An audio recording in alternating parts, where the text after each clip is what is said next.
I just remembered at Floating World, there was like a giant high chair for like adult baby people that wanted to like do that. Like, that's the kind of shit, like, you can't put a fucking giant high chair in your house. I mean, I think I could with these high ceilings. Maybe, yeah, with these. But, like, yeah, you can't put, like, a high chair that can seat an adult man and make him feel like he's actually in a high chair. Like, that's, like, practically a lifeguard stand. But first, a word from our sponsors. There's no shame in wanting to last a little longer. And Promescent's Delay Spray gives you confidence to enjoy the experience without worrying about blowing your load. Get 15% off at Promescent.com with code MW15. That's MW15 at PROMESCENT.com. The Man Whore Podcast is sponsored by Alt Playground. APG is more than just a place to find couples to swap with. Alt Playground is a lifestyle community for all non-monogamous and sexually adventurous people to connect and share. And you know I started a profile. Join me over at altplayground.net. That's altplayground.net. Now let's get to the show. Welcome to the Man Whore Podcast.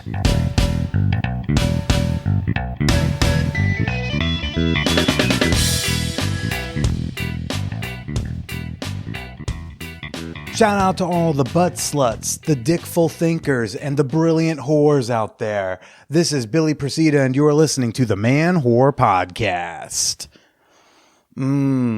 Yeah, sweet sweetness. If you're listening to this on the day it comes out, Wednesday, I'm probably laying out with my cock out at Gunnison on the sandy hook of the quote-unquote great state of New Jersey. But hi, everyone. How you doing? If you're listening to this on another day, there's a very good chance that I'm wearing pants. This week's episode, I've got on Hannah Harkness. Going to be talking about hypersexuality, bipolar, working at a sex toy shop, and a whole bunch of kinky BDSM lifestyle stories. We'll be bringing those to you shortly. But first, we're so close to having show dates back again. But right now, ManWhoreCon, that's a show date. And ManWhoreCon, August 12th to August 15th, guess what? There's only one room left. Yes, reservations are now open to the general public. Yes, even you can attend ManWhoreCon. But like I said, there's only one room left. It is our More the Merrier suite. It is a quite a sizable room with 2 queen-size beds. Shoot me an email, ASAP, manwhorepod@gmail.com if you want to join us in upstate New York this August with some fabulous fan whores. Oh gosh, it's going to be a blast. I can't believe we've already got the place pretty much filled. I mean, at this rate, like if I get enough inquiries, if enough of you email me saying, Billy, I couldn't make that weekend, or Billy, you're sold out before I could reserve a room. Billy, I need ManWhoreCon in my life. If enough of you say my name... if enough of you say my name enough times, I mean, I'll put together another ManWhoreCon weekend. We'll do ManWhoreCon 2020 and ManWhoreCon 2021 all this summer. So again, shoot me an email, manwhorepod@gmail.com to reserve, to ask questions, to request more whore. I don't know. But first I want to read an email from a listener. It's actually a pretty heavy email, so strap in. But this gentleman wrote to me. He writes, a friend referred me to someone's birthday cream pie gangbang. Things were going well. Her friends were recording it. But then I slipped out of her pussy and accidentally anally penetrated her. I don't like anal or domination, but she says I violated her consent on purpose. The consensus is that it is more plausible that after being referred to this party by my friend, I decided to anally rape a woman in a room full of men watching, including 3 of her friends, than the reality, which is that it was a gross accident. I mean, this is disgusting to me. I don't even like anal sex. I was blacklisted from the group and have suffered a lot of reputational damage. I do not know what to do but to move on, as I am not wanted. I did shoot a follow-up question just to describe like what happened, because when you say like I slipped down then I went into her ass, like that could have looked a lot of different ways. But he did confirm, this was more of a quick thing. Yeah, she yelped, and then I was like, OMG, I'm so sorry. She asked me to leave, so I did. I didn't know that she thought I did it on purpose until after I left. And when I was leaving, one of her friends even pulled me aside and explained that she had recently had an anal rupture, which is why she was so sensitive about it. I mean, not for nothing. I think she can be sensitive about it whether or not there was an anal rupture. She got fucked in the ass even for one thrust that she was not expecting. You're allowed to be at a very bare minimum salty. Anyways, he says, but it was pretty clear that it was just an accident. So, and this resonated with me. Not the incident, but the attitudes at play in this. God, can I fucking relate? And I wrote back to this gentleman. My initial reaction is that you're centering yourself first and foremost in all of this. For example, quote unquote situation I found myself in. I don't even like anal sex. This is disgusting to me. Reputational damage, etc. It is a natural human reaction. That is normal. Ultimately, what happened here is not that you found yourself in a situation or something gross happened to you. Ultimately, what happened here is someone was penetrated in the asshole who did not know it was going to happen and did not consent to that happening. I'm sorry I harmed you is going to go a long way better than I'm sorry I harmed you. It was an accident. The way you tell it, it seems that the guys know that this was a wet and wild bareback accident that happens to a lot of people. This happened to me a couple of times. It happened a couple of times during COVID. I was having sex with my girlfriend at the time. A couple of times, like I because we weren't using condoms either. I slipped out and I accidentally went into her ass. Now, I guess luckily for me or luckily for her, she likes the occasional anal. So I didn't even find out till towards the end. I didn't even know I was in her asshole because I'm a fucking moron. So, like, the incident itself, like, that happens. When we think of playing into the punitive system of accountability, your natural self-interest enters a defense mode. You feel like you need to defend yourself from a criminal accusation or a damaging accusation before anything else can happen. This will get the lawyers listening screaming at me, but this defensiveness prevents you from thinking about the person who is penetrated in the ass without consent. And it's going to cloud you from empathizing because you're probably thinking like, I'm not a rapist. This was just an accident. And this person's trying to think like, I just got fucked in the ass. And God, it would be nice if this guy stopped being a defensive dick about it. Carefully worded language may give you a legal shield, but it's not going to bring restoration to her. And that is always going to make it so worse. All of it worse. How she feels, how you feel, how people who hear about this feel about you. You got to let go of the outcome. And your instinct might be to do this quote unquote for her in order to absolve yourself. But battling against that instinct has felt a lot healthier for me. Many years ago when I was picking fights on Twitter and harassing people like Ella Dawson and Dirty Lola and Ashley Manta. Dirty Lola's not dirty, it's just what she goes by. Dylan Thomas, when I was thrashing metaphorically back at people who were just trying to help and mediate for me, even like Jana Vringalova and Cooper Beckett and Kenneth Play and surely others. And the interactions that happened afterwards that were kind of a fallout from all of that, like I was just so defensive. I did not want to be told that I did something that I did not think I did. Instead of thinking about how my behavior was affecting these people, why do I have to defend the reputation? Well, because I'm a good guy. I can't be one of the bad guys. I'm not a bad guy. So I must defend myself from accusations of this bad guy label and bad guy actions. I'm going to battle the language of it all to prevent others from viewing me as a bad guy. In my group therapy with, other men my age, like I've learned and accepted that, we are simultaneously good guys and bad guys. And when we can't not be a bad guy ever. And when I understood that I am inevitably going to do things that harm people at some point in time, in addition to helping people and making people's lives better sometimes too. But when I learned like I'm inevitably going to cause harm, that freed me from this obsession with wanting to clear my name at every fucking corner. How I handle it says way more about me than whatever it is. Now, I talked about your situation with a close friend of mine who's like way more well-versed in all this shit than I am. Like right now, I hope whatever I just barfed out of my face hole was mildly helpful. But I want to share what she said because she's smarter than me.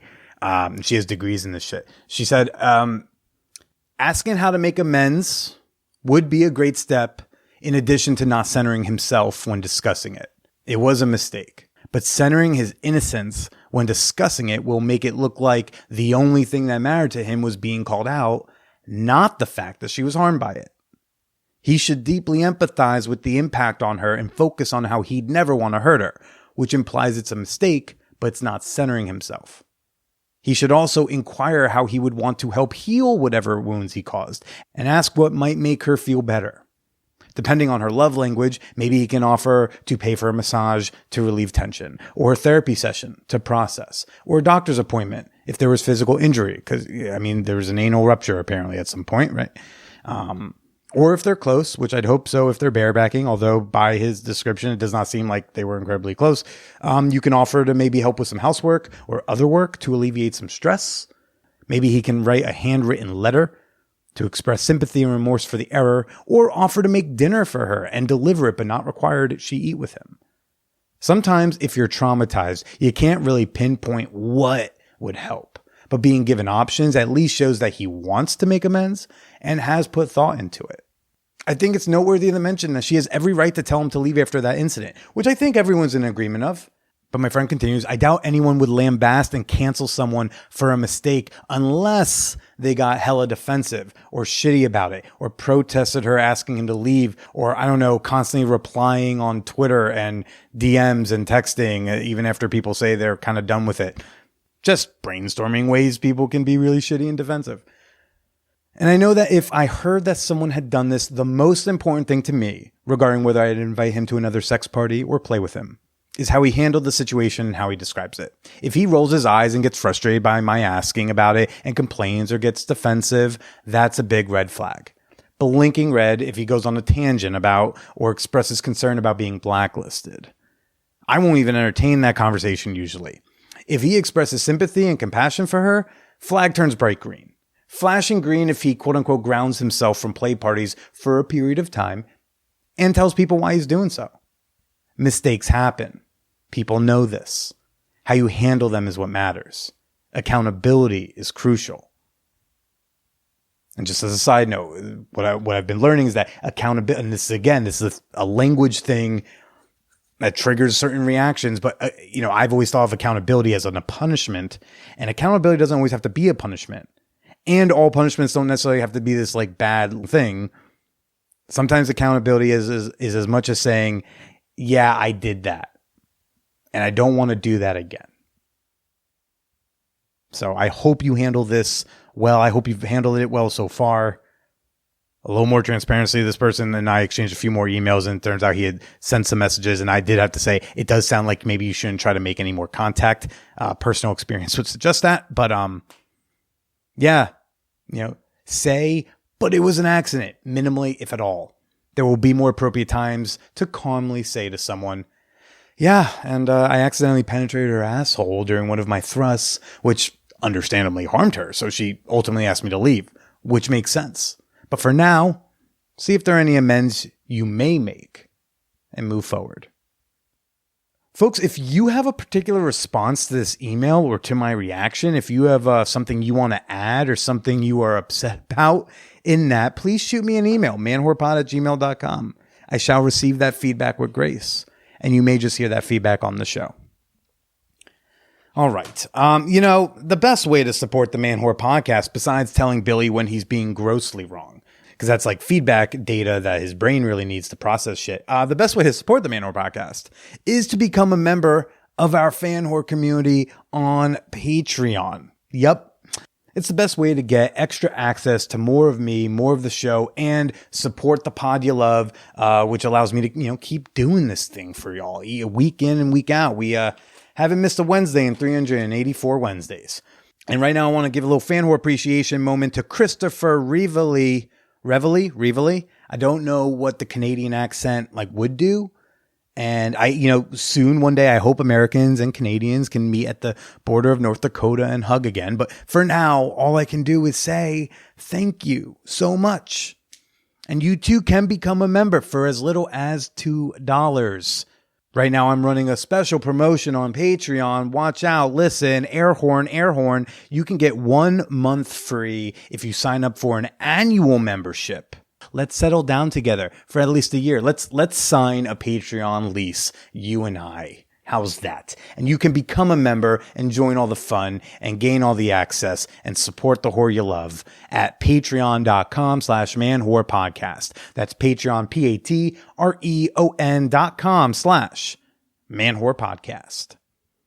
And now for this week's guest, Hannah Harkness. Hannah is a fellow comedian. She's got a TV show coming out in the future on IWTV called Brooklyn Battle Comedy. And she struggles with that wonderful, wonderful gift, bipolar disorder.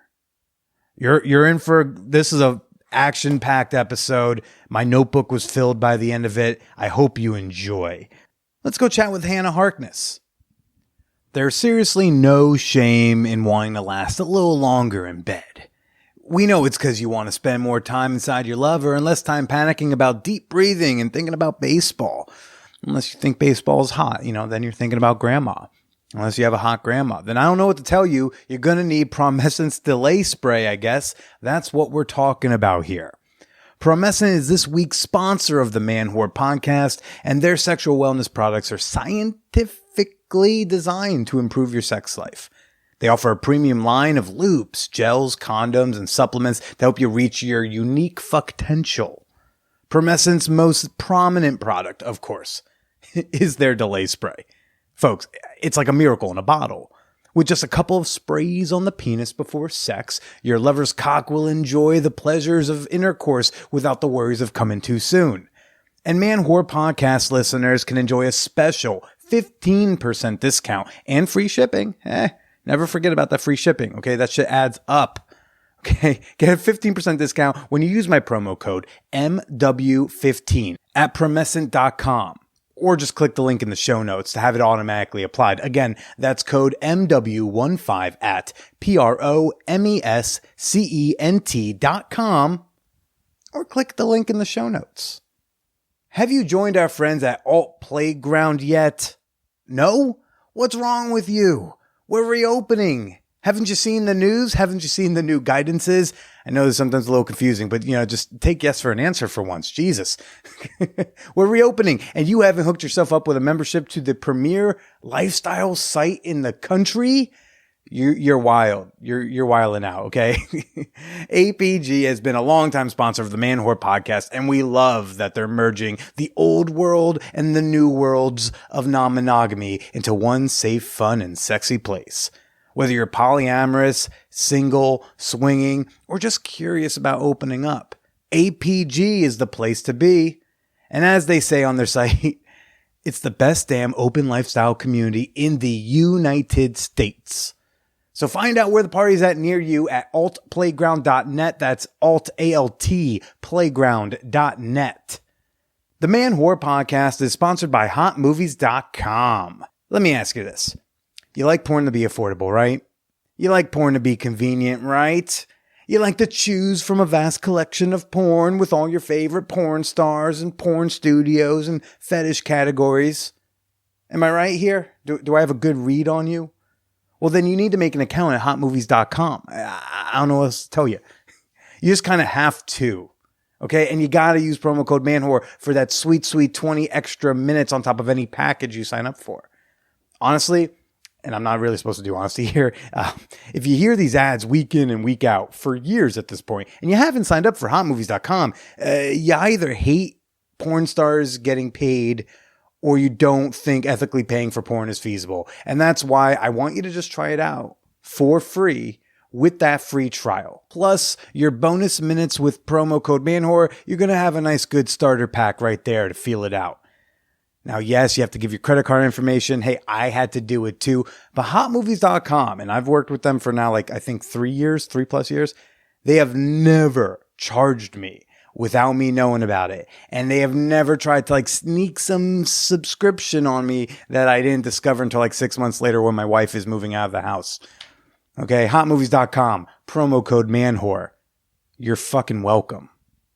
Now let's get to the show. poly cult, and he just keeps his entire wrestling gimmick is that he just posts like almost every other day, like, I now have 15,000 romantic partners, and Spoken like a true poly guy. Yeah, no, he does that, and then also is like constantly just like he was a signed model for a while too, and he's just like really, his character's like really blows up his own appearance all the time, and like he's something, but he's like one of my closest friends now. And also we're just we feel like we have to be friends because we're both polyamorous. We moved from Pennsylvania to Bushwick, and he's from Pittsburgh, I'm from Philly. We're both bleach blonde. We're both in wrestling. There's just like an absurd amount of like fucking insanely specific shit. Because originally we also both moved to Bushwick. There's just like unbelievable amount of like insanely specific shit in common. And I was like, I first was talking to him online after we'd interacted a few times. I was just like, we need to be friends, or we need to like fucking kill each other. I was like, we're fight to the death. So wait, which came first for you? Polyamory, the bleach blonde, or the wrestling? Ooh, Polyamory by actually Country Mile. Or was it what? I mean, I first, like, I didn't start wrestling for much longer than I became polyamorous, but I first like saw pro wrestling like with one of the first people that I saw after like I became poly, which is wild. But yeah, no, I've been polyamorous since 2008. Since 2008, you say it like you're sober from something, but like, it's I've been wild. been sober 13 years. Since 2008. It's fucking, well, the thing is that I lately have been just hanging like these wrestling social circles and various other social circles I've been in. At some point I just blinked and I was like the 33-year-old in a group of like 20 somethings, like out of nowhere, and they're just like, whoa, you've been poly for that long? Because I'm just like, teach me how to use GCal. Yeah, I know. It's just what, and I also feel like I was completely checked out of society long enough that one day I just like blinked and I'm like, is this like vaguely socially acceptable where I live? Like I wasn't out about being like in kink community or poly or like with a lot of people. And did kink precede poly for you? I forgot about that. Around the same time. So what caused you to jump into two subcultures like that? It's like rambling entry story. I think the precursor probably would have been I started going to Rocky Horror Picture Show stuff when I was 16. Woohoo! So that's my girl. That's our girl. Yeah. I saw the giant Susan Sarandon, but that was when I first started going, and I would continue. Once I was 18, I would join the cast. You can't join the cast until you're 18. But I went to their shows for the full 2 years before that, and then when I was 18, I joined the cast, and that would be like my first exposure to stuff that's like kind of like kink adjacent subculture. Yeah, subculture type stuff. And then when I was in my freshman year of college, I was taking this creative writing class that had... How many polyamorous and kinky stories started that way? I was in college taking a creative writing class. I was in a writing class. I just kind of like found myself on the page. Mm-hmm. Yeah. So I was in a writing class. This is in Westchester University in Pennsylvania. And I like the assignment was that you were it was like called the working experience or something. It was like you're supposed to follow around a person in an occupation that you have an interest in while they're working for an entire semester and write about it for a whole semester. And like, as joke, I raised my hand and was totally just like, it was a joke, but sure.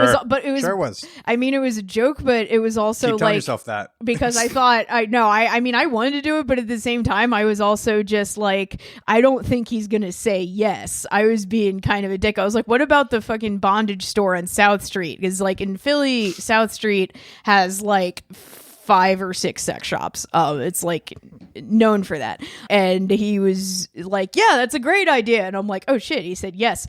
So the class heard you too. So like, you got to do it. You can't back out. No, I had to back down, and I'm just like, all right, I'm fine with this. And it's just like, at that point I had only just like kind of gone in that store as kind of like, oh, I'm a teenager going to the store. I'm 18 now.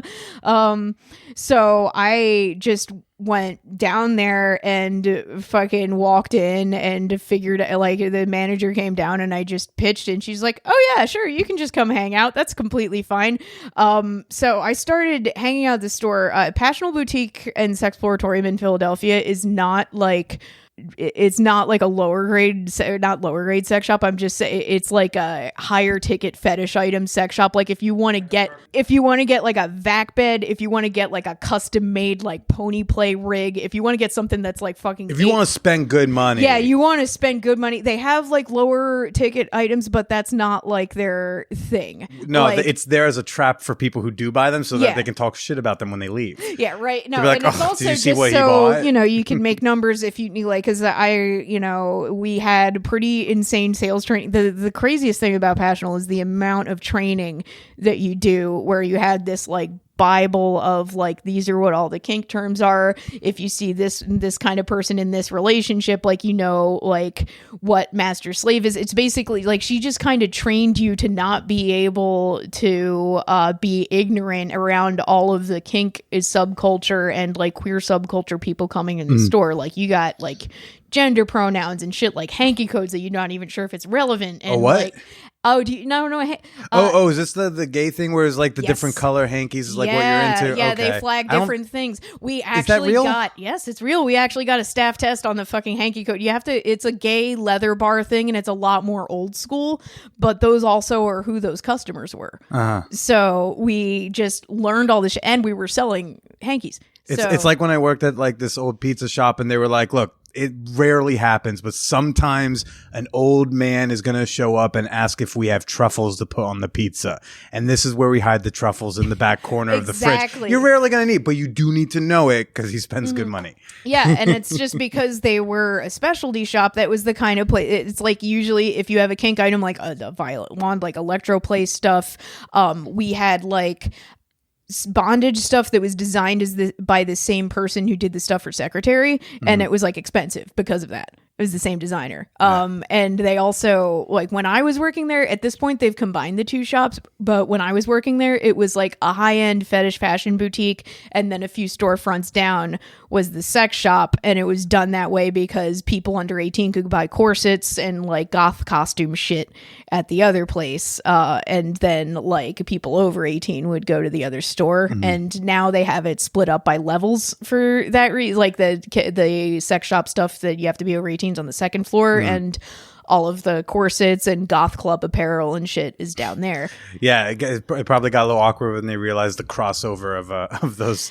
Yeah, the customer bases. For those. At one point, I remember when I first went there because Passional has been there since I think 1999. But they were Fetishes Boutique first, and then they eventually turned over to Passional. But I remember when it was sex toys in the back and fashion in the front, and then they expanded into two stores. That's such a fun phrase, though. Yeah, right. Sex toys in the back, fashion in the front. Like, and I could probably recite my entire sales pitch if I needed to. It's like, it's that we had like super hardcore sales training because of the amount of like high ticket items that you could do. And then the other thing is that we did vending gigs on the road. Like a lot of the most insane like subculture, like fetish subculture experience I've had is because I was selling gear and toys and fashion stuff at like these conventions in Jersey constantly, and like these camping events at this like place called Ramblewood in Maryland, that's like they were always having these like fucking nudist things and queer things and there were so many events there that we could sell at that there was one or two summers, I'm going to say, like, I think it was like 2008 through 2010, like 2010, 2011 or something, that I was just at Ramblewood like 3 weekends out of the summer because I was vending. And what have I done there? I've done pagan events, which are usually half clothing optional or in their terms, skyclad. Our terms, I don't know, whatever. Am I out? Who cares? But yeah, like pagan events. There was one that was like a nudist event, and then there was also like a gay leather event going on at the same time. There was like I've been to like sex ones, I've been to kink ones. Like there's. And when you say you're vending, like, are you selling like sex gear out of your trunk of your car, or like do you have a table? No, out? they have a vendor area usually. Okay. Yeah, no, they usually have a vendor area. The dope thing about the Ramblewood shows is usually it was in this barn next to the pool where people just swim around naked. I think one of the funniest things I've ever done is that it seemed like slow day at the booth. So I was like, oh, whatever, fuck it. I jumped in the pool and then I could see my booth and somebody walked up to it and I was like, oh shit, a customer. And I was like, I'm not putting my clothes on. Oh. I did a $300 business transaction, buck ass fucking naked. I was just like, yeah, whatever. And that maybe helped make the transaction happen. Probably. I mean, it was just a chill, like, fucking 45-year-old woman that was just like into her corset, like getting into her corset or whether, and it just was so completely just chill. And at one point, I acknowledged it because she was naked too. She was looking at the stuff. There's nothing weird or funny about that. Nothing was happening. It took me a second to remember that, but it was just like, oh, I remember. Now I remember she was already naked. It was easy to put the corset on her because I didn't have to change her out of anything else like I usually do. And that was definitely a pagan show because I know that the nudist ones we specifically only brought sex toys because bringing clothes was stupid. Right. Yeah. Naturally. But you know what goes great at nudist events though? You want to make a lot of money at a nudist event? Fucking fanny packs. Like I want to just like hole up at the entrance to the nude beach. Yeah. Sell fanny pack guy. Sell some cute. I think you just made me a bunch of money. I'm gonna do that. No, dude. I'm not even kidding. Yes, I did. Fucking nudists love like cool fanny packs. Well, that's a good time. Just by the way, real quick to tell everyone, I'm here right now with fellow comedian and hanky code expert and clearly big talker Hannah anymore. Harkness. Everybody, how did your assignment go? It went great. Just to bring it, bring it full circle. It went great. I learned a lot, and then the semester was over. I wrote the whole paper and everything. Then the semester was over, and I was like, "All right, it's time to go." She's like, "What? You're not coming into work tomorrow?" I was like, "I don't work here." And she's like, "Do you want a job?" I'm like, "Yes." And then I promptly worked there for 4 years. The manager was like, "We had an intern." I don't even know. Yeah, no, there were a couple of people that were definitely like, oh wait, yeah, she's not working here, but she's been showing up on time and shit. Like I'm doing a bit, I'm clearly doing a better job than some of the employees.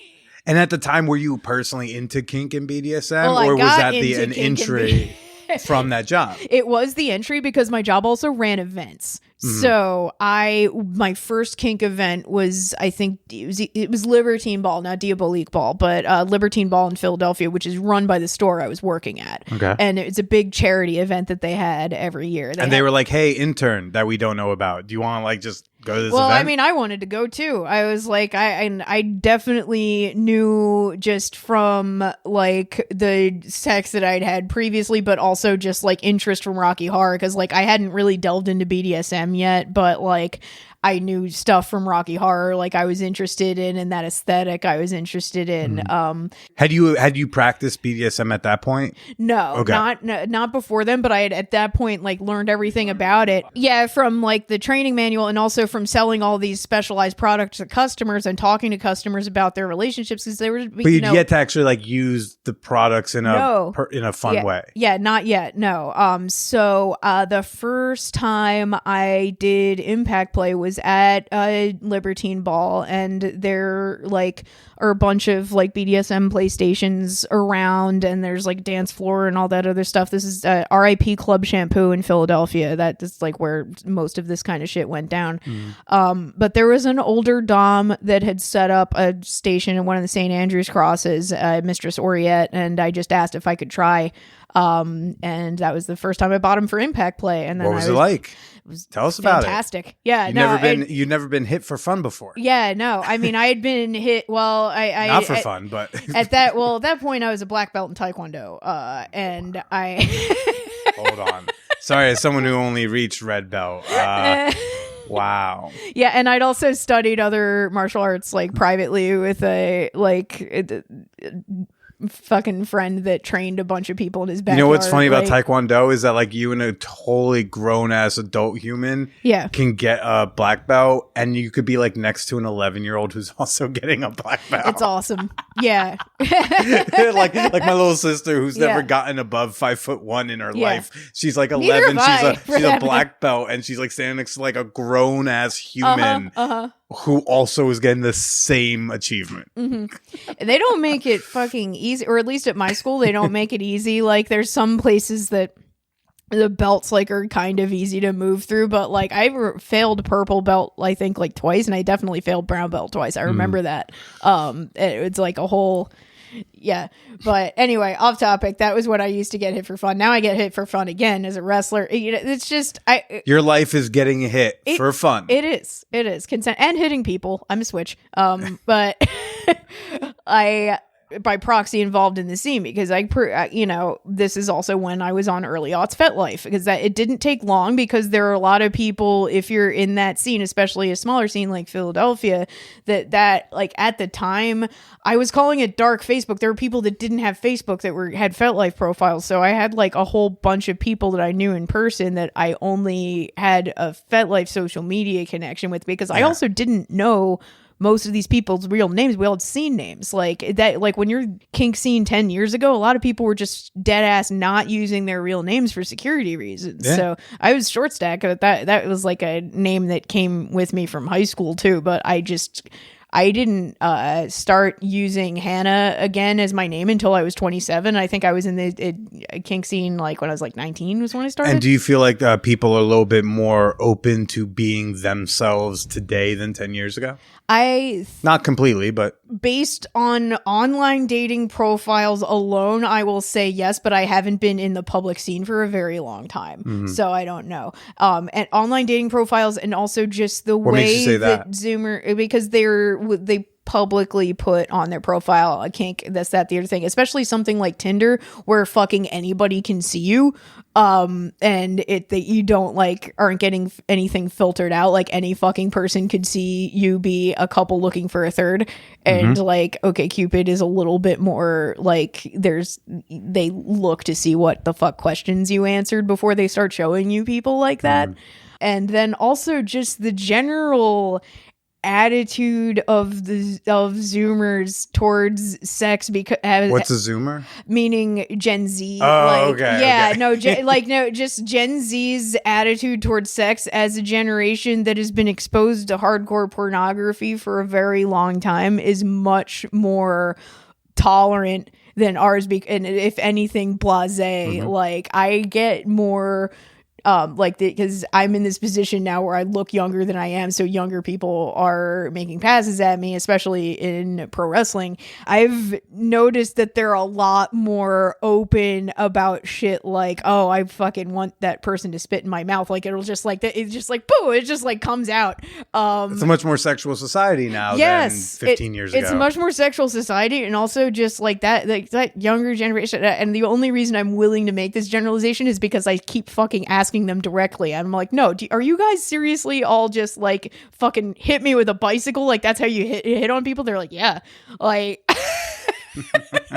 hit me with like a bicycle, fucking strangle me. Yeah, they're crazier than I am. It's interesting because like the studies say that Gen Z is actually having less sex than the generations before, like ours. But I'm curious now. It's like, are they having less sex, or are they having less penis and vagina sex as we define sex, but they're still having plenty of other types of sex? Yeah, it's also just the society's much gayer now. Like Gen Z's way more out about being queer. So if you're a queerer generation, but the studies show, but then they also are claiming that they're fucking less. I think I would be curious at the methodology of the studies that have been doing that, because I'm curious if they're phrasing it like just have you had sex, however you define it, or it's like have you been having intercourse type of stuff, because it's a queer generation, because it's a more open generation. I think they're thinking like, oh, maybe I don't fuck, but like I do all the BDSM. It's like that person's fucking. Now, see, that's what's always interesting to me when people think like, ask me things like ballpark, how many people have you had sex with? I'm just like, I might be able to give you like a P and B number, maybe, if I really thought about it. For BDSM, I don't fucking know. I've been to so many events, and it's so much less like STD risky to do BDSM play that it was just like, yeah, whatever, I'll fucking beat up anyone. I'll get beat up by anyone. I'll like fucking treat you like a puppy. I don't care. Like I just went, because when I went in, I just went in. Yeah. Like, it was my whole life. It was my whole social life. Like, and like I said, I had like 500 friends on FetLife that were my real friends. Like, that I actually knew. It wasn't like a cruising website. It was just like, oh, right, I need to DM this person because I don't have their fucking phone number. I only have their... Yeah. When did you feel like you were like in the scene? Like, when did you stop feeling like you were going to someone else's party and you felt like I'm going to our party, and our being like the community you were in? I mean, kind of immediately, because working at that store, because the Philly is a smaller scene, so working at that store gave you like not necessarily status, but like you had a role. Like, that if somebody was a person that wanted to go to a sex shop where they could openly be like, my sub, this, that, the other thing, and they wanted to be able to be like, I'm gonna buy a latex dress and I want my sub to lace up my shoes and kiss my feet while I'm here. You can't usually do that in public. In our store, you can do that, and people knew that. Yeah. So people, so like, you had like some street cred right out the gate, because they're like, oh, you work there, you must be cool. And it's not even just you work there. Philly's small enough that people had already seen me. Like, they've been in there buying shit already. Yeah, exactly. And then eventually I'd been there for like 4 years. And then the events was even more so, because then you're hanging out in like the fucking, like a fucking Raritan Valley hotel for 3 days, like 3 days with all these people. And it's just like, yeah, okay, I'm not selling corsets now, so I guess I'm just hanging out. Yeah. So that's where I meet all these people. And then, you know, and you'd been to like play parties. Yeah. You've been to play parties and kink parties. Mm-hmm. And I'm not talking about munches, but like the parties. Yeah. You know, how would you describe the differences between, say, a play party, sex party, whatever you want to call it, and like a kink party? I think that it might just be even the physical fucking setup of the room. Like, I think that kink specific ones that are like like a BDSM event, like the defunct Floating World, that's the kind of place you would go if you wanted to use furniture that you couldn't possibly put. Floating World? Yeah, the convention was called Floating World. It was around, I don't know how many years it was around, but that was the biggest one on the East Coast for a long time. Like, they took over this whole convention center in Raritan Valley, and it was just like, I don't know how many thousand square feet of play place, but there was like, but that was the kind of place where you're like, I have a fantasy about being like fucking suspended from a giant ring, and I get like 5 people beat me up and this, that, the other thing.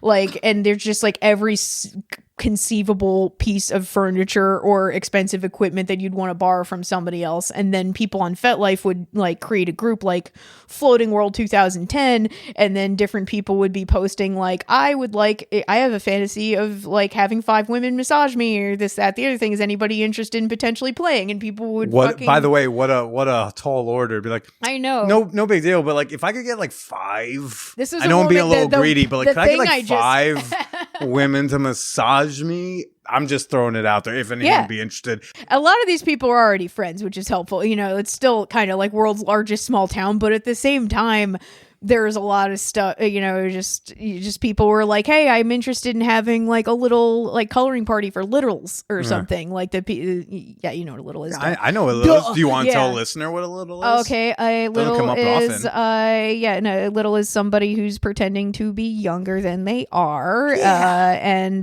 like the littles meetups at a lot of these conventions are usually people sitting around coloring. My one friend, I don't remember what her scene name is, and I'm not going to use her real name, but she used to like do story time. By the way, you could have said like Donna. Yeah. I would have never known. Exactly. Yeah. This is one of those ones that I think scene people will probably listen to because they're still on my social media. Sure. Like there's. Well, I'm saying you could made up a name. Yeah. I wouldn't have known you were lying to me. Yeah, exactly. For sure. But yeah, like there's people that would like, you know, have like fucking story time and shit for that. Yeah. Oh yeah, I just remembered at Floating World there was like a giant high chair for like adult baby people that wanted to like do that. Like that's the kind of shit, like you can't put a fucking giant high chair in your house. I mean, I think I could with these high ceilings. Maybe, yeah, with these. But like, yeah, you can't put like a high chair that can seat an adult man and make him feel like he's actually in a high chair. Like, that's like practically a lifeguard stand. They're pretty funny. I think that if I were to differentiate, I would say like how much traffic very specific fetishes get, like adult baby stuff and like pony play stuff. I've been to multiple. Were those like the biggest lines? No. What's like the big line at the thing where you're like, oh, I wish they sold Fast Pass? Oh, well, I mean, that's just in general, like Shibari workshops, because Shibari is really fucking hard and it's like complex and there's a lot of stuff to do with it. So things like, things like bondage workshops and stuff like that. And then there's also celebrity presenters. There's some people that are like, ooh, I want to go see Jay Wiseman, or I want to go see Mistress Midori or something like that. And she's presenting at one of these. I think Midori's definitely done Floating World before back in the day. Kink events definitely differentiate themselves by how specific shit get. I've been to multiple kink events that had pony competitions, like an actual fucking with like the pony, all of the pony played with ribbons. Hannah, I won the pony play competition. Yeah. Which one? Yeah, exactly. What? Exactly. No, There's just so like, many. There's people that'll do like they'll actually have like fucking dressage boat with people. And again, no, some of the nicest people I've ever met, by the way, and also very good customers. So I don't give a shit, but it was like, I mean, a good party like will can tend to have some sort of like nice big elaborate piece or pieces or performances. I mean, you know, sure. It's one thing when you go to like a swinger party, but if you go to like a more like play party, like if they call it themselves a play party, to me that's a good sign that they're more in the direction of what like I'm into. But I've been to parties that'll have the whole mid show, they'll stop the fucking and be like, everyone pause your fucking or do it more quietly because we have some people who would like to show off their talents. And at the conventions they like do fucking panels in the rooms and shit, like and there was just this like little pocket. I feel like I just ended up in just the right place and just the right time in a very like a kind of insular just the right place and just the right time, kind of an insular subculture where there was just this brick of events that I was always there was a geeky kink event for a while. Unfortunately the guy that ran that and Wicked Fair ended up being outed as a huge scumbag, but as they tend to be, but that does not change the fact that I got to attend an event with a fucking TARDIS with a glory hole in it, like the Doctor Who TARDIS. But and then there was also a tentacle. There was a tentacle chair, like a tentacle bondage chair at that thing. Why do you say that was the right place at the right time? It's just because it only existed for a couple of years. There was a couple like Wicked Fair. I think was. What do you only mean the scene, a particular party? Like there's a couple of conventions and a couple of like things like Floating World and a Geeky Kink event and Wicked Fair and like there's all these other ones that I went to that only were around for less than 10 years, and I just managed to I don't think sex parties are like typically lasting decades. No, they don't. I think if they make it 9 years, no one's gonna fault them. It's like a TV show. No, I feel like for good sure. for you. But I'm just so happy that I managed to show up when I did in the capacity that I was. At some point there was a tiny bit of bleed over from when I was like more scene involved into comedy, or I was doing comedy at those events more, but at some point it was like it was a time thing, and then it was also just me kind of like eking out of the public scene. Like, why did you eke out? It was comedy's fault in a lot of ways because I just didn't have time. And then I go to a party once a month. I don't know. It was just a weird, and then I just had some weird shit where I just didn't want to be in the scene anymore, and I had a kind of a fucked up relationship with my dom at the time, and like I don't know. And it's also just like I found new friends, and I was working full time and shit, and I was like, all right, I want to try this. I just got more into comedy after I'd kind of just like had some weird fallouts in kink scene and kind of quietly left without starting any big drama or anything. You were just you had some negative interactions and were like, I'm gonna take a step away. Did that and I found comedy. Like I started doing stand up. You keep saying this like found comedy. I'll be like, comedy does not stop you from like going to BDSM parties. No, but I mean I was still having that kind of sex, but it was just like it was a difference between like I still went to a couple of parties occasionally, and I occasionally went to events, and I did bring a comedian or two to some events before. But it was more the aspect of how my whole life, like that was my whole social life. It was who I lived with. It was who I talked to. I got like self-conscious and weird about the fact because I hadn't been using my real name for ages, and like all of my, because I started in the scene like when I was like 19. Okay. So my sexual identity was completely formed around that. And I didn't have that much outside experience with people who didn't know what the fuck polyamory was or like any of this entire world that I was into, more or less like a year-ish after I moved out of my parents' house, you know. Did it get weird at points where you were like, while you were doing comedy, where you're like, oh man, like I haven't. Normally, I'd be watching someone at a St. Andrew's cross get the shit beat out of them, but now I'm watching a man, shares trauma with strangers. Yeah, exactly. Or not have any idea that. Like, was it weird to switch to emotional masochism? Yes, it was really weird to switch to emotional masochism, and it was also very weird to have spent so many years in a subculture that barely any of these people knew even existed. Because by the time, like when I started, like, cause I had been doing stand-up comedy at like cabaret context and in like at music shows and music open mics and shit around the same time. I started when I was 19, but I didn't actually go to actual comedy open mics and actual comedy clubs until somewhere around like 2011, 2012. Did not going to the parties after a while, did that all mess with your identity as a kinky person? It did, but also not, because I was with my dom for a little bit, and I was with my sub for like several years after I had a sub until like 2 years ago. I was with them for a long time. And that was strictly a DS relationship. We weren't dating, but like I had a sub for a while and I had a dom for a while, and I would still like do stuff with people just like one-on-one. So you were still having kinky sex, but you weren't I was like still having kinky sex. You weren't like going to kink events multiple times a week every No, week. and I did, and at some point, I think in 2013, I think it was when I was in my like business school or something, was when I deactivated my FetLife profile, and I That's an important day for every kinkster, right? No, it's when I deactivated that, but I feel that. bad because I fucking did not get the contact information for a lot of the people on there that I didn't have any contact information for, and I also never learned their real names. Like that's the shit. Yeah, this is shit with the early aughts kink scene. I really don't know any of these people's real fucking names.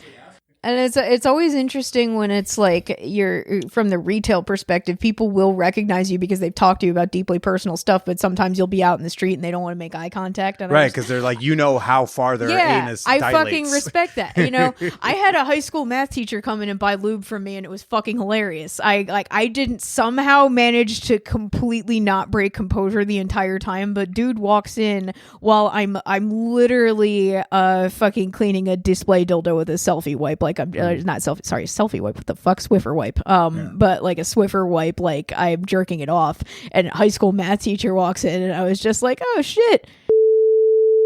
What's? I was like, I didn't even care because I just thought it was funny. He just looked so fucking embarrassed. He's like, I need lube, and I'm like, yeah, got you covered. Hold on. How'd you discover that you're a switch? I just tried both things, I guess. I don't know. I already knew I hit people, like I had fun hitting people, and I liked watching people's reactions. I hadn't seen people get turned on by it before, so it was like hot to watch people get turned on by it. And then, like I said, the scene that I had with Mistress Oriette, the first one, that was when I was like, yes, I do like this. This is where we're going. And like the play parties run by my job, I could go around and like try a whole bunch of different things. Like. Okay. And then how'd you enter polyamory? It was just because of exposure. It was just me like seeing that it was an option. It was one of those things where all I needed was a vague suggestion that you did not need to be monogamous, and I just ran with it immediately. And obviously when you're going to kink parties, a lot of people who are not monogamous. Yeah, right? and being monogamous like kind of sucks in that context. So like... Yeah, I just pretty quickly, as being in that, like, it was just kind of a, I don't want to say red pill, but it was one of those things where he'd gone through society thinking that was the only option. And the second somebody even whispered, you don't actually have to do that, I was like, oh, well, cool. Cause it never seemed great. Yeah. I was like, it was never the fun it. option. Yeah, no, it was never. I was like, all right. I mean, that sounds like something that I could roll with. And at this point, it's just like, I've been poly so long, I don't even like fucking think about it anymore. Yeah. Like, it's just like, I think that the thing with me is because like I've been polyamorous this long. There's some stuff like that, like the stuff that people call microcheating. Like have you heard that term before? No, because I don't like to give credence to like fake terms that it exist. is a fucking fake term that doesn't need to exist. But like the thing will be real. Yeah, I don't think it needs classification. No, I'm not Aristotle. It doesn't. But like I've seen people post about microcheating in that it's like, oh, you're like liking all of this person's Instagram pictures and shit like that. It's I knew exactly what it was. Yeah. I didn't even have to explain it. But like stuff like that doesn't even fucking register to me half the time. Right. I'm just like, if I'm with a partner or something and I'm not fucking paying attention. I don't even know how to see what someone's liking on Instagram. That's how little I care. Yeah, for sure. I my ex used to give me shit because he'd tell me people that he was sleeping with for like even like multiple year periods, and I frequently forget their names. I'm so not jealous that I don't even remember the last name of the person that I would Facebook stalk theoretically. Like Hannah, I don't. I'm escalating my relationship with Julia. Which bitch? What? Yeah, what? Huh? Who is that? Yeah, no, that is exactly what, to the point where it was like low almost like, disrespectful. Yeah, exactly. Like a and bad I felt bad. There was this one woman who I was saying the wrong name starting with the same letter. It was like an Angela Anna type situation. Now I'm making up fake names, but for at least a year he was like, her name is Angela. Why can't you get that? I've been sleeping with her for like a year. She really likes it. That's the other thing is that all of these people know who I am, and they've been Facebook stalking me and shit, and I'm just like not paying attention. Like imagine the conversation. She's like Julia is trying to just be like, I really like Hannah, but like why does she not like me? She never remembers my name. Yeah, no, I'm just like fucking checked out. There's also another major component of like the way my life shifted over public scene to not is that I wasn't medicated for bipolar disorder until I was 27, and I was very, very like chemically hypersexual and manic all the way up until that point. How'd you end up discovering that you were bipolar? I had a manic episode that lasted like 3 months and went to the hospital.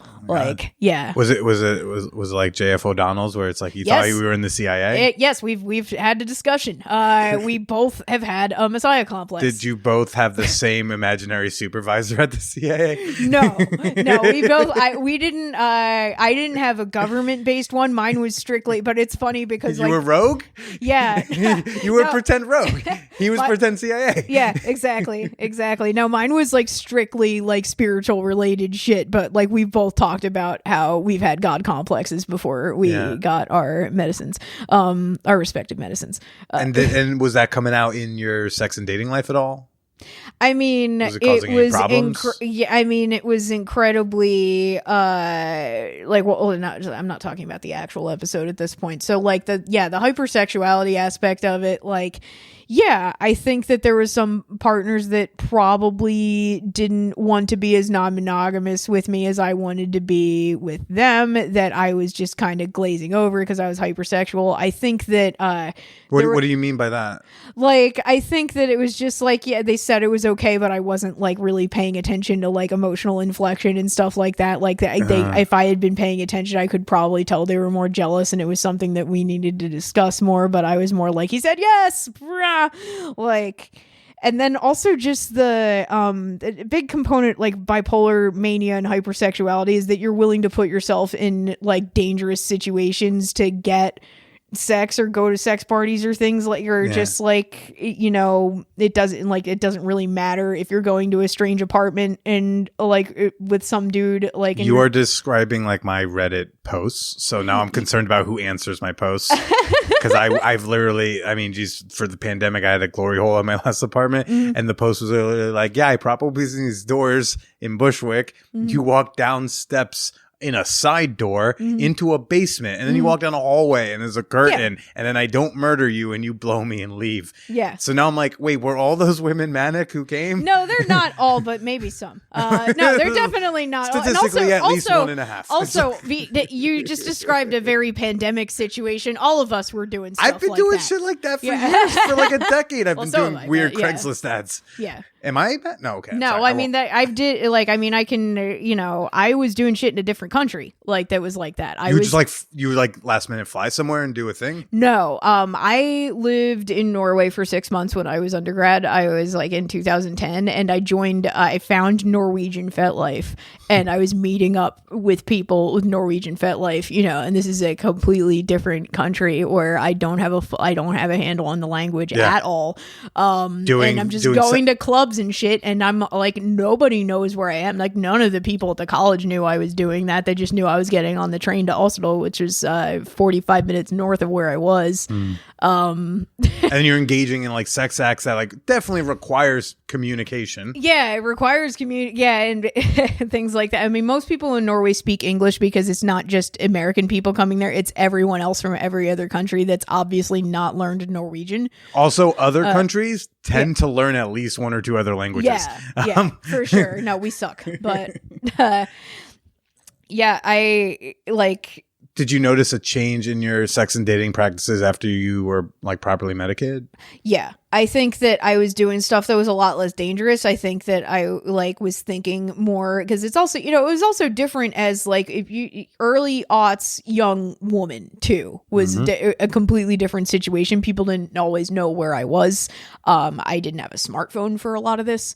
You know, most people did not have a smartphone during the regular like my aughts. early kink party shit, like some of the stuff I went to in Boston and everything. Like I remember having like fucking printed out MapQuest shit in a fucking flip phone. Yeah. And you know, if I got in a situation where something was dangerous, I didn't tell anybody where I was. And a lot of the people there who were there did not know what my real name was. Like, there's just a lot of shit like this. If something had happened at one of the clubs in Norway, nobody in my school would have been able to get in touch with me. They were in like a fishing town 45 minutes south of Oslo. They would have had to get the girl with the dragon tattoo. Like, that's the only way they would have found you. She would have to come. that's the only. I don't even think she's Norwegian. She's just vaguely in the area because she's Swedish. Yeah. Was getting on medication scary in the sense of like not knowing how it would affect, say, like a sex drive? Or did you have it took me from like unbearable, like, you know, like, cause it was like physically, like my sex drive was like physically uncomfortable when I was on medication. Like I was, what do you mean? Like being too horny for comfort? Yes. Yeah. Just being like, not being able to focus at work, like, or at all and shit like that. Like it's just definitely, I could feel it was elevated and I was like getting cramps and shit to the point, and it was cramps. Like, yeah. Why? Lower body. I don't know. It was just a hormonal thing. I think I was just really. Would having sex fix the cramps? A little bit. I'm a dumb man. No, it's okay. No, I mean, it's also Bipolar 1, which is the kind of thing like me and John O'Donnell have, is much more extreme and rare than Bipolar 2. You know, Bipolar 2 is just like a lot more extreme mood swings, and it still sucks, but you don't think you're Jesus if you're Bipolar 2. Right. That's what Bipolar 1 is that you can go so fucking far. Like when I got put in the hospital, I thought I'd been in a dream for 3 months. Like you just go beyond the pale, but the brain chemistry component of it is so much more extreme that like hypersexuality can be taken to like a whole other, like that's the only thing. And you don't think like mania basically just convinces you that everything is fine even if you're on fire. Yeah, because like your hypersexuality, I'm asking, is like it didn't feel like you were too horny. You just thought like, I'm a healthy, very horny woman. Like, and that there's exactly. And we live in a world where like girl power, there's nothing wrong with being a super horny woman. So why would you think something's wrong? Especially if your entire social scene was like the kink scene starting at like 19. Like I was young. Yeah. You know, I couldn't even drink when I started doing public kink parties.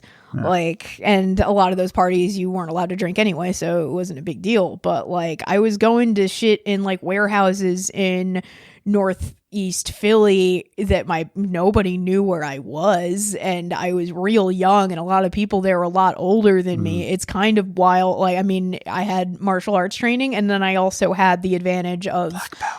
The black, yeah, exactly. I had the black belt, and it's also because I worked at Passional. I think people would have known that if something happened with me, it would have gotten back to Callie, who my boss, and that would have you don't want to like murder someone, then you can't buy floggers at your favorite store anymore. Exactly, it's a real pain in the ass. And they actually did a much better job policing creeps in the kink scene than they do in comedy. Honestly, if I'm going to be real. I mean, it does seem like every industry. I mean, even cooking is getting a reckoning on that. So I feel like pro wrestling everyone's had trying a whole thing. I have a friend that has a legal defense fund up right now because like the pro wrestling people are like suing people for defamation for speaking out and shit. When you got medicated and you were like, okay, you were making less risky decisions.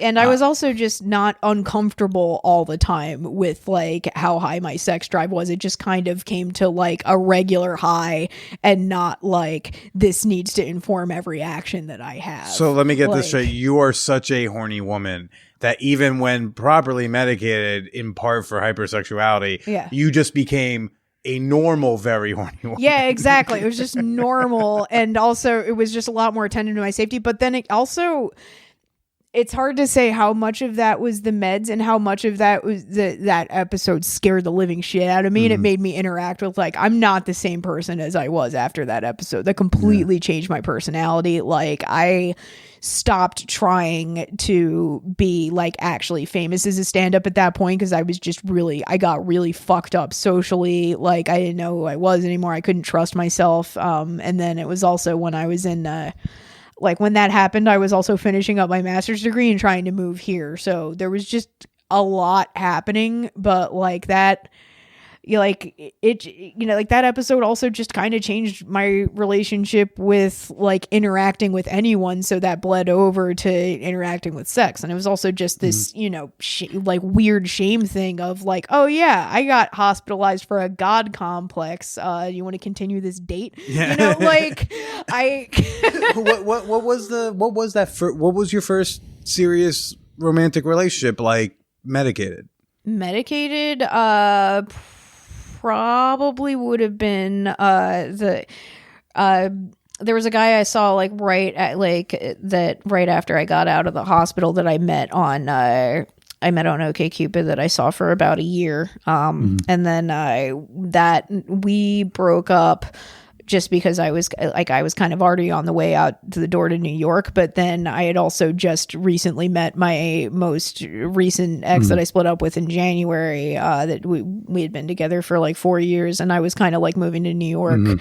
And he was here. Yeah, he was here. But what was the actual relationship like? Like that 1 year relationship, like what was the dating like? Like what was it much different from before? It was different, because I was in a place where I think I was just really looking for someone to take care of me because I was so shaky and fucked up. Like I was still with my sub at that point. You're still doing kink? Yeah. I still had I would a have sub thought that would be on pause. Yeah. No, I mean, I was still in my DS relationship. I wasn't in the scene, but no, I would have thought the DS because especially when the dominant's the one having. I mean, really either side, but like I mean, I didn't realize you were in a DS thing. Like, how did the sub respond to your diagnosis, to you being hospitalized, to you getting out? Because remember the sub is like. Putting their body in your hands. And so when someone's like in a particularly volatile period, brain chemistry wise, I would be nervous as a sub. It did cause problems. Like we had, cause there was like a major manic episode, and then there was something that I would possibly call a relapse where I said a bunch of really insane stuff to them. And then my brain wasn't glued together to the point where I remembered to follow up and tell them that I'd calmed down. And I remember like freaking them out a lot, and they had to like contact me and like and I had to be like, oh right, fuck, I never told you that I'm not actually thinking that stuff right now anymore. I don't think any of that stuff I was saying was real, and I didn't fucking follow up with you because I can't remember. Like, how did you tell them that you were bipolar? I mean, I just did. I think I had gotten not diagnosed, but I think that they had like right before that episode, somebody had said that it might be a possibility. But Fun fact of mania, one of those symptoms is resisting medication. So I, at the time, resisting medication, resisting treatment, especially if you're a creative person, a lot of bipolar creative people have trouble taking the meds because they think it's going to take fuck their up the art, man. Yeah, exactly. Bro, you're going to fuck. No, that's where my juice comes from. And to be fair, some antipsychotics, if I'd stayed on, or some antipsychotics and some things that are meant to take you out of mania, if I'd stayed on Seroquel, I don't think I would be able to write.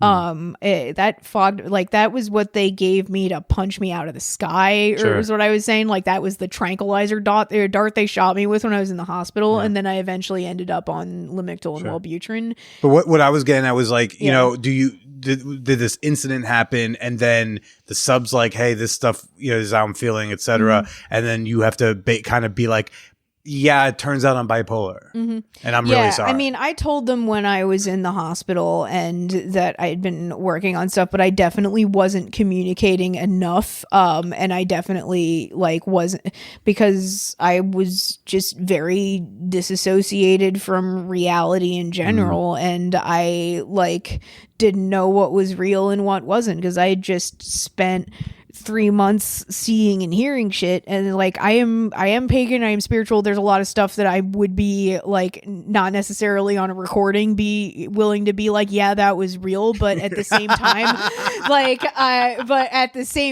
I am I know what wasn't. You know what? Look, voice A, B, and C, yeah, that was mania, but voice D, that's real, and she's got my back. Yeah, exactly. And that's why it's that's why it's Goddess. fucked up. Yeah. But I was, at that point, I was so distrustful of anything that my brain was telling me, because I didn't, that's why the DS dynamic happening during that time specifically stands out so much to me. And I'm surprised, did sub do scenes with you after you got out of the hospital? Yeah. Did those go differently? Was there more prep, or just you did it normal? It was fine. The other thing is that I'm very bad at telegraphing when anything's wrong with me, which is just why that nobody knew that I thought I was in a dream for 3 months. I'm very bad at talking about my feelings. I'm very bad at physically telegraphing that anything's wrong. I'm really, really, really super guarded. Is playing with your hair part of you not being okay? Are you okay? Oh yeah, I'm fine. You're gonna be okay. Yeah, I just my scalp itches because it just got bleached a couple days ago. Yeah. But one thing with me that is just I have a hard time telegraphing emotions is because I've been on psych meds since I was a really little kid, and I kind of pathologized most of my feelings starting super young, so it's really hard for me to not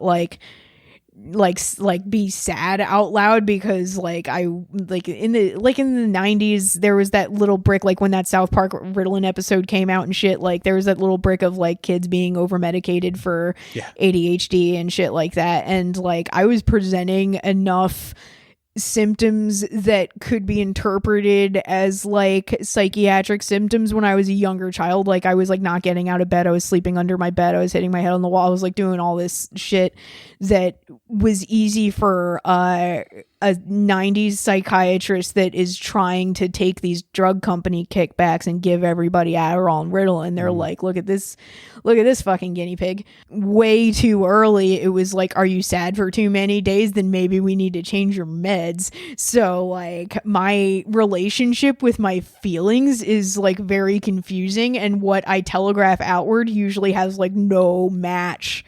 Or not no match, but especially because I've been working on myself so much, now it's getting better and better, but it is very difficult for people to tell when something's wrong with me. So I can be completely checked out for a super long time and nobody will notice. And even including people that were my sub at the time lived in New Brunswick and I was in Philadelphia. So we didn't see each other in person a whole lot. We were just texting and talking. So when we did go up there, it was easy for me to kind of shelve that. I was still doing stand-up when I thought everything was fake. 2 days before I went to the hospital, I did a stand-up gig at a fucking bike shop in Delaware. How do you how does being bipolar affect your dating life now? Is that is it an obstacle? Is it something that has to come up, or is it just like anything else? It's if I get too excited about someone, I can seem too intense, but that's not really like a bipolar thing. That just kind of happens sometimes, you know. I have to try to not pathologize every single thing I do, especially now that I'm on like correct meds. Sure. Well, how about just the disclosure part? I mean, that's the part that's definitely different in dating. That we, especially here, people are so like open about mental illness now. Like, it's just, maybe it's because I'm sitting in Bushwick speaking to you, but people tend to know what the word neurodivergent means and be aware of mental illness and have all these like listicles and everything shared. But yeah, it is going to send up a red flag with some people especially if you say you're bipolar 1 and you talk about like, because you know people are more familiar with bipolar 2, where they're like, yeah, you're hypersexual, you're making risky financial decisions, your depressions are low, and so I've always had more problems with mania than depression. Yeah. From 2012 to 2015, you did think you were God, you know. Yeah, it was 3 months in between 2014 to 2015. I remember this, but yeah, it was like that bleed over. I mean, have you had like negative have you had people who weren't interested, or everything? I mean, if they weren't, they never said anything. I think I am one of those people that has a nice face that people don't like to make upset. So like I think people at best are fucking passive aggressive with me. Okay. Like people can tell that I'm nice and I mean well pretty easily, even if I'm acting kind of unhinged. Yeah. Like, so I haven't had people be like mean to me about it, but I could also see some like gentle backing up. Like, I don't know if I can handle this. What would you recommend to someone who maybe is newly diagnosed or with some serious mental illness and is getting ready to go back on the dating scene, which is already going to be complicated enough, but or maybe someone who just has a history of like being nervous about disclosing their mental illness on dates? Would you have any tips for that person? Man,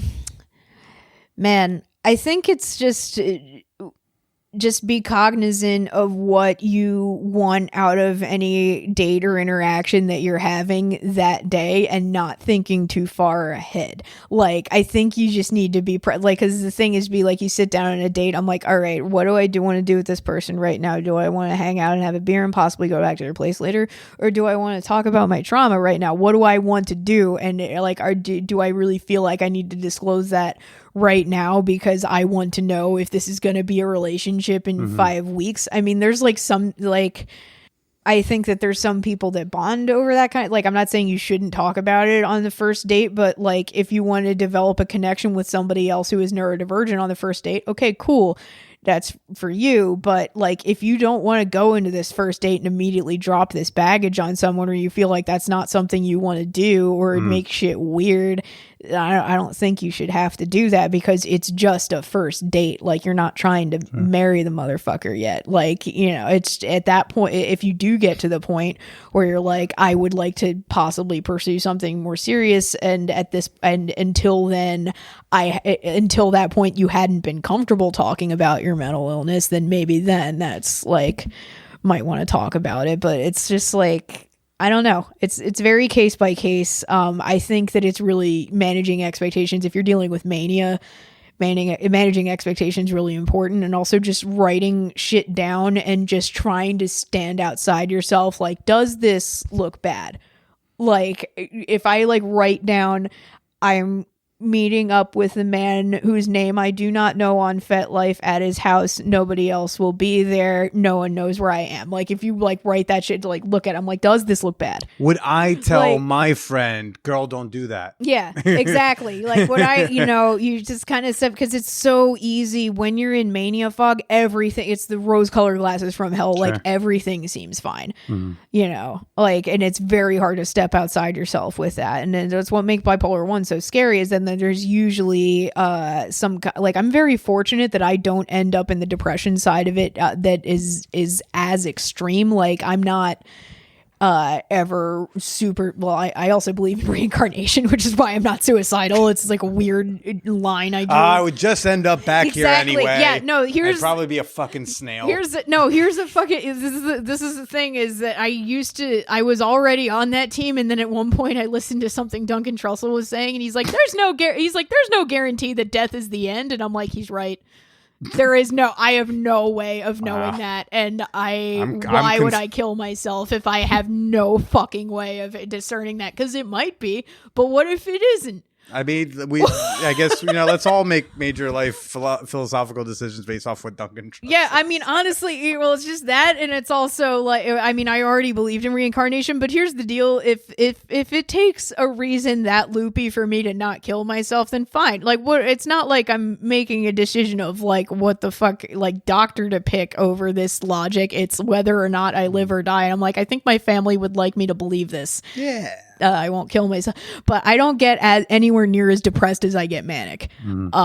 So I'm fortunate that I've never had to deal with that side of it. But mania is also that there are people who would say mania is scarier because that when you snap out of it, suddenly you realize everything that you did and how insane it was, and that is what makes you, it is the shame that spirals you into a depression, because suddenly you have to be like, I'm sorry, I told you I was going to start a company with you, and we fucking drew up all the incorporation paperwork, and now I've snapped out of it. I can't get out of bed, and I realized that was completely fucking crazy. I can't do this. Like... Like I said, you don't have to, there are some people that just make impulsive decisions that do not have bipolar disorder, and there's some people that have bad, like, the reason I am willing to be like, no, I have bipolar disorder is because bipolar medication works well for me. I feel like if you don't have bipolar disorder, Lamictal's not going to do shit for you. Like, that's the reason that and drugs like lithium are meant for people with the specific neurological function that I have. Now, the other fucking oddball factors, I also have Tourette's syndrome, which makes everything even more complicated because it's just like a fucking... That's the bonus episode. Yeah, I know, right? Yeah, exactly. The fucking Tourette's syndrome, where I like that's basically just like if you get too stressed out, there's like a fucking shot collar going off in your brain. That's what the vocal tics are. It's just like it's like it sucks. But that makes shit even more difficult if you're dealing with stuff like hearing voices, because then you're also like, you've got like all that weird tick noise in your head too. Do you have a little time to do a little bonus episode? Yeah, absolutely. I was thinking we could talk. It'll be mostly you talking, which is what this has been, which is fine. Oh, yeah. But like, you could tell me, you could answer us the question, why is wrestling sexy? Because we didn't get to talk about wrestling. Oh, and yeah. I know you think wrestling's hot. It is. So you can try to convince me. But for now, Hannah, I know you have a couple projects out, or I think you're crowdfunding for one of your projects. And tell us a little bit about that, and then you can tell us where people can find you. Sure thing. Okay, so first project that I have coming up that we're currently funding the post-production costs for is a mockumentary called Brooklyn Battle Comedy, We Make Movies. It's a mockumentary about us making the greatest cinematic wrestling match of all time. Cinematic wrestling matches are things that started picking up in COVID-19 era because there could not be any audience, basically, in like... They're just basically very long filmed fight scenes, but done with pro wrestling moves. So because these all just like picked up when the pandemic happened because they couldn't have shows anymore. So we my group decided to write a comedy about it. And it managed to get like picked up by IWTV, which is an independent wrestling streaming service. So we're crowdfunding the post-production costs. I'll have a link for that in the show notes. Yep. We'll have that up. And, then that should be dropping on IWTV in June. And then upcoming, probably not until like end of May. I think both these projects are probably going to drop around June. I have a podcast coming out with New Queer Order podcast network called Kate's Bunker. This is a fictional podcast akin to Welcome to Night Vale, if anybody knows that. this entire thing is basically a radio play. It's done in the form of a podcast. It's about a conspiracy theorist, Kate, who is podcasting out of an underground bunker after a messy divorce when she got radicalized by like anonymous sources, like, and just like a bunch of conspiracy theories and shit.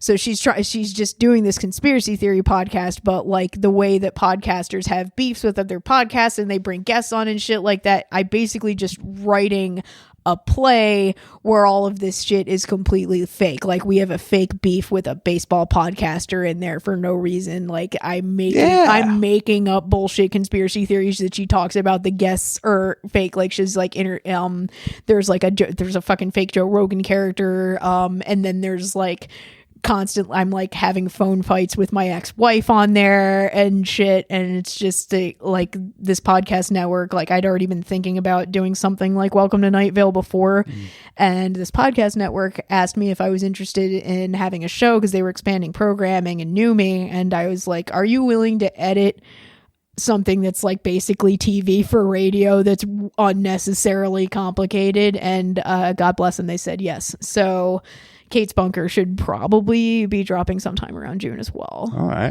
And I'll have a link to that, or at least the network in the show notes. Yeah, the depending Nuclear when this Order comes out. Podcast Network has their Patreon up, and they have all their social up and everything. Okay. So if you follow them, they'll eventually we will be posting this goddamn show. And where can people follow you? I am at Hark_it's Hannah on both Twitter and Instagram. I do have a Facebook page that I don't update frequently, but Facebook fan page would be just Hannah Harkness. Fantastic. And $5 and up Patreon people, you'll hear the bonus episode tomorrow, and we will see if she convinced me that wrestling is sexy. But for now, Hannah, why don't you go ahead and say goodbye to everybody? Goodbye, everybody. Thanks for listening to my bullshit.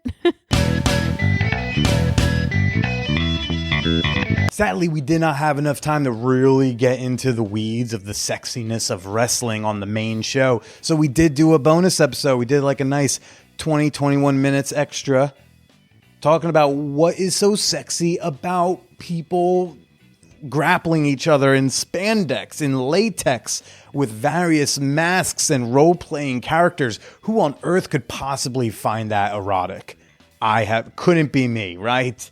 But you can hear that bonus episode as well as over 200 bonus. I think we might be getting close to 300 bonus episodes, to be honest with you. You can get access to all of those and more at patreon.com/manwhorepodcast. That's Patreon, patreon.com/manwhorepodcast.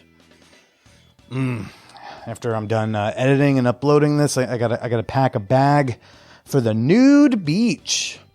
We got to get some fan whore meetups down at Gunnison. Folks, if you are like able to get to Gunnison and you want to join, I would love to shoot me an email. You know how to reach me. But yeah, nude beach. Just got invited to a birthday orgy. I got a threesome next weekend that I'm excited about. Friends, hugs. Yo, we back. We back, baby.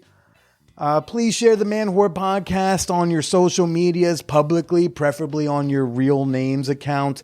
One of the best gifts you can give me, even if you can't throw me a buck, is sharing this on social media. So do a whore a favor. Hit that share button on a few places for me, would you? And make sure you tag me at the Billy Procida in the process. Get that sunscreen going, baby, and don't forget to get in the crack, because otherwise your butt will be fine if you just do the cheeks, but you're gonna burn your crack if you don't really slather it up. Trust me. Stay slutty.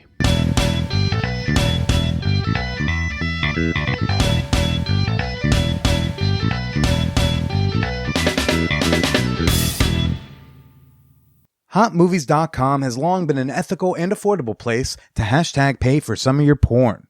Now with Hot Movies Select, customers gain access to unlimited viewings of tens of thousands of additional films from all their favorite studios for the low price of $24.95. Visit HotMovies.com, click Select Unlimited, and use promo code MANWHORE at checkout so they know who sent you.